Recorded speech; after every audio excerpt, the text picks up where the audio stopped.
ආයිබෝවන් ඔයා මේක තුළ ඉන්නේ SLTechBud YouTube channel එකෙන් ඉන්න තවත් අලුත් වීඩියෝ එකක් එක්ක. ඉතින් ඔයා WhatsApp පාවිච්චි කරලා දවරට බලා ගන්න පුළුවන්. එයා මැසේජ් එකක් ටයිප් කරලා එයාට යවද්දි send button එක press කරන්න ඕනේ. එයාට මැසේජ් එක deliver වෙන්න නම්. ඉතින් අද මේ විදිහේ මම ඔයාලට අරගෙන ආවේ keyboard එකේ තියෙන enter ලකුණ press කරාන් පස්සේ කොහොමද එයාට මැසේජ් එක deliver වෙන විදිහට WhatsApp එකේ හදාගන්නේ කියලා. ඉතින් මේ වීඩියෝ එකෙන් කලින් ඔයා මගේ වීඩියෝ බලන්න අලුත් එක්ක නම් දැන් පල්ලෙහා තියෙන රතු පාට subscribe button එක press කරලා එහා පැත්තේ තියෙන all bell icon එක press කරොත් අපි දාන videos ඔයා ළඟටම ගෙන ගැනීමේ හැකියාව තියෙනවා. එහෙනම් වැඩි ගත නැතුව අපි යමු අද වීඩියෝ එකට.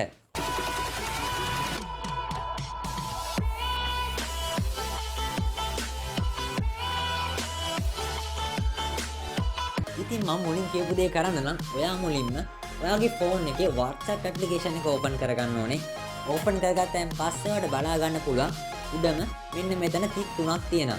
ඒ තිත් තුන ඔයාලා ටච් කරාන් පස්සේ ඔයාලට බලා ගන්න පුළුවන් අන්තිමටම තියෙන settings කියලා. එන්නේ settings කියන එක උඩ ඔයා ටච් කරන්න ඕනේ.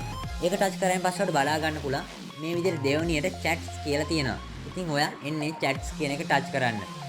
chats කියන එක ටච් කරාන් පස්සේ ඔයාලට බලා ගන්න පුළුවන් chat settings යට තියෙනවා end is send කියලා. ඉතින් ඔයා මේ ටික් එක ඕෆ් කරලා නම් තියෙන්නේ මෙන්න මේ විදිහට ඔන් කරගන්න ඕනේ. හරි. දැන් මේක ඔන් කරගත්තාන් පස්සේ ඔයාලට වෙන දේ මම කියලා දෙන්නම්. ඉතින් ඔයා මෙන්න මේ විදිහට කාගේ chat එකක් තෝරගෙන මෙන්න මේ විදිහට මැසේජ් එකක් යවනවා හායි කියලා.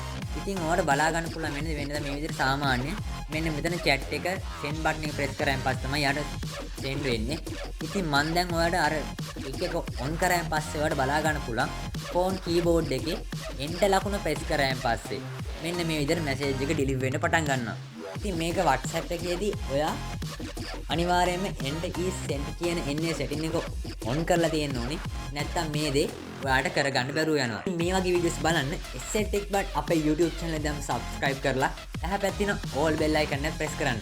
ඒ වගේම තමයි වීඩියෝ එක ගැන දැනන අදහස පල්ලෙහා comment section එකෙන් comment කරන්න. නොදන්න යාළුවන්ට දැනගන්න වීඩියෝ එකේ link එක share කරන්න. තවත් අලුත් වීඩියෝ එකකින් හම්බ වෙනකම් හැමෝටම සුබම සුබ දවසක්.